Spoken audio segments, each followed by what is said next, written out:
Ukrainian intelligence says it has foiled a Russian plot to assassinate President Zelensky. A Russian plot to kidnap and kill President Volodymyr Zelensky and other senior military and political figures. The plot involved recruiting military officers who would take Mr. Zelensky hostage and then murder him. Zelensky said that in 2022 alone, there had been at least 10 attempts to take his life. On June 23rd, Newsweek reported that Ukrainian President Volodymyr Zelensky was the target of a complex assassination plot involving a Polish retiree, a suitcase drone, and a sniper rifle. According to Polish authorities, the man was arrested in April of 2024 after attempting to smuggle a weaponized drone through Rzeszów-Jesionoka Airport, a key NATO logistics hub near the Ukrainian border. His mission, allegedly coordinated by Russian intelligence, was to identify the president's movements and prepare the attack. The suspect, identified only as Paweł K., is a 60-year-old Polish citizen and former military serviceman with a long history of pro-Soviet views. Prosecutors say he remained loyal to the ideology of the Soviet Union even after its collapse in 1991, and maintained ties to Russia's intelligence networks over the decades that followed. He wasn't acting for money or under duress. He believed in Putin's mission to kill the Ukrainian president. His job was to locate Zelensky's position, support a sniper operation, and deliver a weaponized drone to carry out an attack. His arrest on April 17, 2024, was the result of a joint operation between Polish counterintelligence and Ukraine security services, known as the SBU. But this wasn't the only attempt. Now, if you're still watching, it's probably because you understand how serious this is. But here's the problem. Videos like this get buried by the algorithm all the time. So if you believe this story matters, take 2 seconds and hit that like and subscribe button. That 1, or really 2, clicks helps to push this to more people who need to see it, and helps us keep making content the mainstream avoids. Okay, let's begin. As I said, this wasn't the only attempt. Around the same time, in May, 2 Ukrainian colonels, Andriy Huk and Oleksandr Derkach, were arrested by the SBU for their role in an FSB-backed plot to assassinate President Zelensky, along with several other high-ranking Ukrainian officials. Both men served in the state guard responsible for presidential security. According to intelligence reports, they were recruited by Russia's FSB before February of 2022. And would be paid approximately $50,000 for pulling off the operation. A shockingly low number for killing a sitting president. Their assignment was to recruit others within Zelensky's detail to carry out a hostage or sniper operation, and provision drones, rockets, and explosives. One colonel has since admitted to coordinating rocket and drone attacks targeting not just Zelensky during the convoy or office movement, but also Kirilo Budnov and SBU chief Vasyl Melyuk, with the attack time to coincide with Putin's inauguration. Thanks to intercepted communications and close surveillance, both were detained before they could execute their plans. But this is nothing new. Since the full-scale invasion began in 2022, Zelensky has been the target of over a dozen attempts on his life. In the first 48 hours of the war, Russian forces attempted to seize Kyiv with airborne troops and sabotage teams ahead of the main invasion. One of their stated objectives was to capture or kill the president. As we all saw, that effort failed. And so did the next one, and the next one. And over the past 2 years, Ukrainian and Western intelligence has quietly foiled every plot.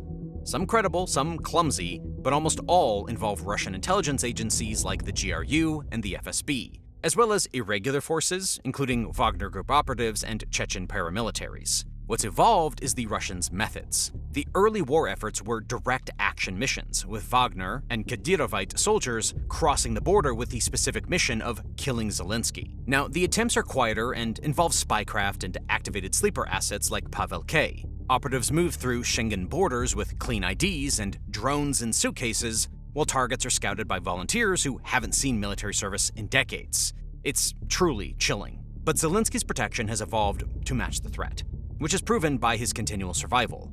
His schedule is fluid, often unknown even to his closest allies, which is a big part of why he wasn't killed or kidnapped by the 2 colonels mentioned earlier. Convoys are rerouted without warning. Decoy appearances are common.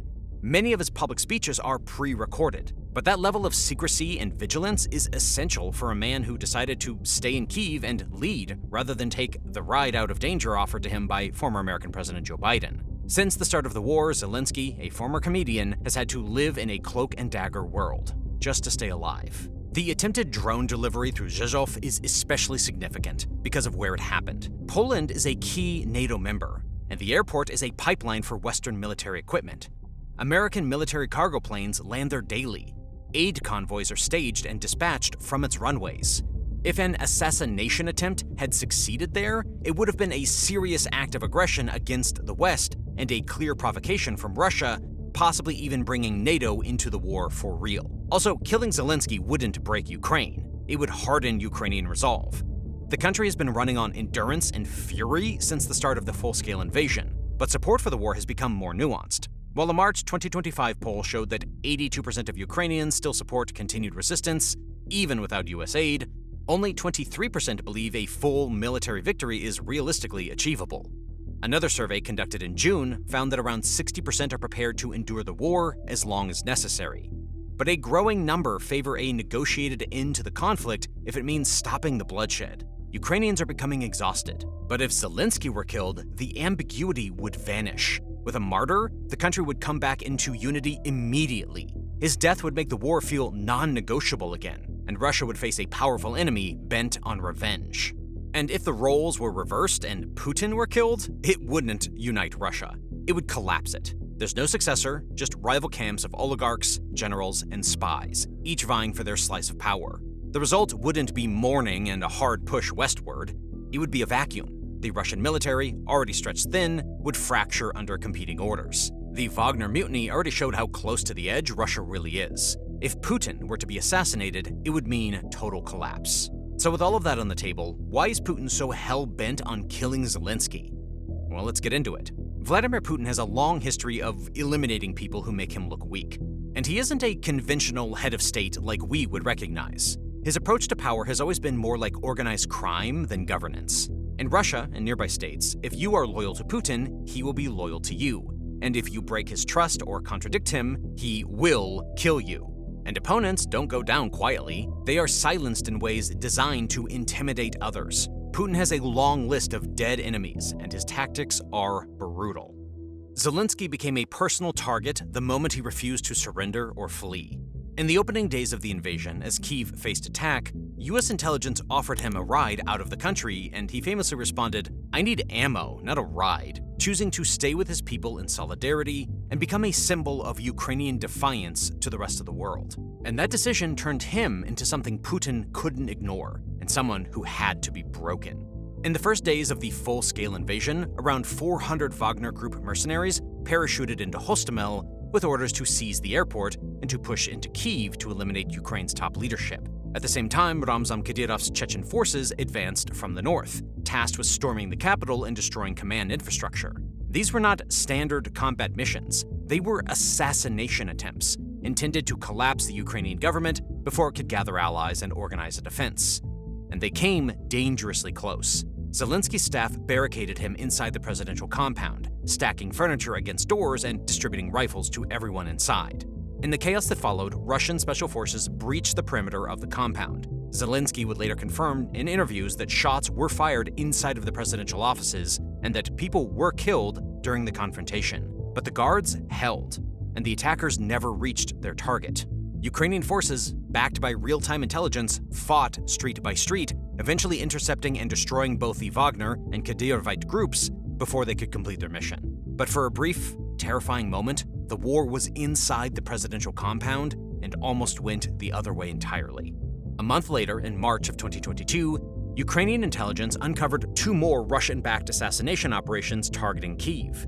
First, Chechen special forces were deployed near Hostomel with explicit orders to get Kyiv and eliminate Zelensky. Acting on insider intelligence, the SBU and Ukrainian army located the unit and heavy fighting ensued. This resulted in the deaths of hundreds of Chechen troops before they could reach their objective. Almost simultaneously, Redut PMC, a GRU-backed private military contractor, launched its own mission. Over 1,000 operatives entered the Kyiv region aiming to take out government leadership. But Ukrainian forces, again forewarned and prepared, ambushed them. Redut suffered catastrophic casualties, losing 90% of its personnel. In August of 2023, Ukrainian counterintelligence arrested a female Russian sleeper agent operating in Mykolaiv. She was a local resident and former military store clerk who had been covertly mapping out Zelensky's itinerary, photographing key locations like military warehouses, electronic warfare stations, and convoy routes ahead of his presidential visits. The SBU caught her red-handed as she was preparing to send intelligence to her Russian handlers, likely intended to guide a targeted airstrike or drone attack. Analysts believe she operated under direction from the FSB. Attacks like these, along with the plot in Poland and the treachery of Colonels Andriy Huk and Alexander Derkach, illustrate the continuing evolution of the complexity of the attempts on President Zelensky's life. From the guns-drawn raids and mercenary teams of the early war, to the quiet activation of a double agent who had lived peacefully in Poland for decades, to paying off members of the Ukrainian security team. Ukrainian officials now estimate that Zelensky has survived more than a dozen serious assassination attempts. They are not designed to change the front lines. They are meant to remove a Ukrainian hero and send the signal that no one is out of Putin's reach, even at a NATO military airbase. And after years of failure, what remains isn't a strategic tool, it's a personal vendetta from a frustrated criminal. And this pattern of Putin using military and covert forces to settle vendettas isn't unique to Ukraine. It's consistent with how the Kremlin has dealt with perceived traitors and dissidents for more than 2 decades. In 2006, Alexander Litvinenko was poisoned in London with polonium. In 2018, Sergei Skripal survived a nerve agent attack in the UK that left a civilian dead. Alexei Navalny was targeted with chemical agents in 2020, imprisoned under harsh conditions, and then died of sudden death syndrome, whatever that means, in a Russian prison. In 2023, after leading a mutiny against Russian military leadership, Yevgeny Prigozhin died when his plane exploded mid-flight. And then there are the defenestrations. Since the start of the Ukraine war in early 2022, at least 230 notable Russians, including business executives, officials, journalists, and critics, have died under mysterious circumstances. A striking number of them are victims of sudden falls or accidental window incidents. In early September 2022, for example, Ravil Maganov, chairman of Lukoil, fell from a hospital window and was found dead shortly after President Putin visited him at that same facility. Authorities labeled it a suicide. A month later, Pavel Antov, a deputy and one of the wealthiest regional politicians, fell from a hotel window in India. His death was officially ruled an accident, but it followed a message he'd made criticizing Russia's actions in Ukraine. Most recently, in February of 2025, anti-war musician Vadim Stroikin reportedly fell from the 10th floor of his St. Petersburg apartment while being visited by security services. Investigators have opened a criminal case amid suspicions of foul play. These are not isolated incidents. They are part of an established pattern of violence carried out at Putin's direction, often in full view of the world and sometimes on foreign soil. What matters isn't that someone is assassinated, but where and when. The goal is always to remind others of the reach of Russia's president and the finality of his judgment. That murderous instinct now drives the campaign against Zelensky. Killing him would not change the shape of the battlefield or break Ukrainian resolve, but it would erase a presence that has become intolerable to the Putin narrative. The war was supposed to be a 3-day special military operation, but Zelensky stood his ground and poked holes in that fantasy. He was never meant to stand on the global stage shaking hands with Western leaders, outlasting the parade of Russian generals that had come to Ukraine, only to leave, demoted and in disgrace. Putin doesn't forget public humiliation, as his ever-rising body count proves, and Zelensky has become a living record of every strategic failure Moscow hoped to avoid. At this point, the effort to kill him doesn't look like a strategy. In fact, Putin probably knows the effect it would have on Ukraine's resolve to fight, but he keeps on trying anyway, because to a mob boss like Putin, everything is personal, even if it comes with speeches and wrapped in a Russian flag. But the Russians aren't the only ones going behind enemy lines to make strikes, and while they aren't targeting Putin directly, the Ukrainians are sending him a firm message. Ukraine's covert operations inside Russian territory have transformed into a full-fledged shadow campaign of bombings, precision strikes, and symbolism. It all began in August of 2022, when a car bomb killed Daria Dugina, the daughter of ultra-nationalist ideologue Alexander Dugin. She was driving her father's car when a device planted underneath exploded. While Russia immediately blamed Ukraine, Kyiv denied responsibility. But considering the target, the suspect is obvious. It was symbolic, striking at the ideological architect of Putin's worldview. Only the fact that the car was borrowed by his daughter saved Dugin. Either way, it was a turning point. It was Ukraine saying to Putin, "We know where you and your friends live, and we can reach you at any time." Putin has always been paranoid about assassination and has employed body doubles and food tasters throughout his political career. But the message was clear, that Ukrainian operatives can hit targets in Moscow proper and that he'd better sleep with one eye open. In April of 2023, a bomb exploded at a cafe in St. Petersburg, killing prominent pro-war military vlogger Vladlen Tatarsky and injuring dozens of bystanders. The device, hidden in a statuette, was smuggled into the venue by a Russian woman with anti-war views named Daria Trapova. She handed him the statue, which he unwrapped and placed beside him. And moments later, it exploded. Trapova confessed to planting it, though Kyiv denied directing the operation. This, along with the attack targeting Dugin, showed that it's not just military targets, but propaganda figures who are now in Kyiv's crosshairs. Next came in December of 2024, when a bomb concealed inside an electric scooter detonated outside the Moscow apartment of Lieutenant General Igor Kirillov, head of Russia's nuclear, biological, and chemical defense forces. Kirillov is responsible for the use of chemical and biological weapons inside Ukraine during the war. So this wasn't symbolism so much as it was punishment for his illegal actions. Both he and his aide were killed. The SBU later confirmed the operation, marking the first high-ranking military target struck inside Moscow by Ukraine. The centerpiece of Ukraine's covert war arrived in June of 2025 with Operation Spiderweb, Ukraine's most audacious covert strike yet. Over 18 months, SBU planners used unaware Russian truck drivers to smuggle drones into Russia inside prefabricated mobile homes. The trucks were placed near 5 major air bases. On June 1st, 117 FPV drones with dual warheads launched simultaneously and struck strategic aircraft. Ukraine reports 41 hits and at least 13 bombers destroyed, including valuable targets like Tu-95s and A-50 AWACS aircraft. Independent U.S. analysts put confirmed losses at around 20 aircraft. It was a hugely successful operation. Ukraine turned dozens of simple, low-cost drones into a long-range, surgical strike force. These missions reflect a dramatic shift in covert tactics, from symbolic ideological hits on propaganda figures, to targeting high-ranking military officials, to strategic strikes costing the enemy hundreds of millions in lost hardware. Ukraine went from hit squads to drone swarms inside Russian sovereign territory. But each action exposes Kyiv to serious risk. Throughout the war, they have had the moral upper hand and the understanding of most of the free world. But killing the daughter of Putin's ideological advocate risks that advantage and could also inflame Russian hardliners.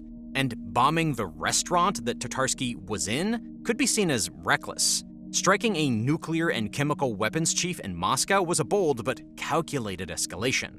Also, hitting strategic bombers, even though they are the same strategic bombers that launch cruise missiles at Ukraine civilians, raise questions about potential nuclear escalation. But I think we've seen that Putin is not willing to go to nuclear war. Still, Ukraine has backed up these operations with good justification. Zelensky and his team assert the moves are legitimate under international law as acts of war against military and ideological threats. They argue this isn't terrorism, it's retaliation and deterrence aimed at preventing the levels of violence that the Russian military has repeatedly unleashed on Ukraine civilians and military alike. From Moscow, the response has been fierce. Russian officials condemned these as acts of terrorism and promised imminent retribution. Strategists raised alarms about weakening Russia's long-range strike capability, and some Western diplomats quietly cautioned Ukraine about escalating too far into Russian territory, even as European defense experts hailed Ukraine's drone innovation as a military breakthrough. Now, the war has truly entered a new phase for Ukraine. It isn't just about the conditions on the front line anymore, but what goes on behind them. It's clandestine snipers, bomb-laden scooters, assassinations, sabotage, and drone fleets cutting into Russia's strategic assets. Zelensky has survived more than a dozen attempted hits himself, but now Ukraine is striking back, and the Russians, who have fought this way since before the war even started, are crying foul. But the Ukrainians haven't made any attempts on Putin, yet, but they have definitely signaled that they can. So what if the Kremlin's top seat suddenly was empty? Russia wouldn't rally. It would implode faster than the Ocean Gate Titan. There's no clear successor to Vladimir Putin and no functioning democratic system to fall back on. Just rival factions of spies, oligarchs, and generals, each with their own ambitions and enough firepower to seize control. The result would be a chaotic scramble for power, not a smooth transition. The Russian military, already hollowed out by losses fighting in Ukraine and divided loyalties, would fracture further. Generals would no longer be obeyed, and frontline commanders would act independently. The chain of command would snap. leaving armed bands of various sizes and allegiances all over Ukraine and Russia. Like the end of the Fourth Crusade in 1204, when the Crusaders, leaderless and abandoned, fought each other for years over their continually destroyed fiefdoms. And beyond Moscow, the cracks would widen. Chechnya, whose strongman Ramzan Kadyrov rules by personal loyalty to Putin, could break away from the Russian orbit and spiral into internal conflict. Heck, he might even fancy himself the new Russian president. Wagner-style mercenaries might return to the fray, not just in Ukraine, but in Russian cities, fighting for influence or revenge. Sanctions-weary oligarchs would either flee or fight to carve out their own security structures. And that's just the people. Russia produces 13% of the world's oil, and if the Democratic Republic of Congo is any guide, it isn't pretty when a resource-rich state has no real government. Putin's death wouldn't bring a funeral followed by unity, it would be a gunfight over the corpse of the regime, the kind of instability that makes nuclear-armed states truly dangerous, not because they act decisively, but because they lose control entirely. A lot of Western analysts know this, and I'm sure that the Ukrainian government does as well. Maybe that's why they haven't tried to take Putin down, even though he is causing them so much pain. So the question now is not whether Ukraine can operate covertly inside of Russia, but how far will it go? And whether Moscow has limits on what it's willing to sacrifice in response. For Ukraine, these attacks open up a new front, one that the enemy has always fought on. But for Russia, these attacks mark a dangerous escalation. And for the world, it's a sign that war is changed forever. Imagine a spiderweb-type strike inside Europe or the United States. It's perfectly plausible, but what is our counter to that threat? Do we install missile interceptor systems at Whiteman Air Base in Missouri, just an hour's drive from Kansas City? Or is the solution to dilute our resources so there aren't as many targets to hit in high-concentration military installations like there are now? These are questions not for some high-tech Terminator-style future, but for the present, when anyone, not even state actors and domestic terrorists, can fund a couple hundred drones and wipe out an airbase or target a head of state. So when one state tries to take out another state's leader, it gets sticky fast. If that attack in Poland had succeeded, we wouldn't just be talking about covert ops. We'd be talking about triggering Article 4 of the UN Charter, and not against some minor oil state in the Middle East, but against the world's largest nuclear power. Could we really do that? History hinges on moments like these. Just a few days before writing this, I stood on the spot where Gavrilo Princip shot Archduke Franz Ferdinand. A bomb had already been thrown into the Archduke's car that morning. In the chaos, the driver made a wrong turn. I walked that route, a short block to the town hall, then a frantic U-turn, and a sharp right across from the Latin Bridge, where Princip stood waiting. 2 shots rang out, and World War I began. What followed changed everything. The birth of tanks, machine guns, and military aviation.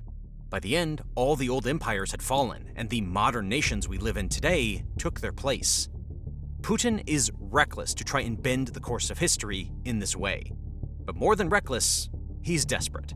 And desperate men are the most dangerous.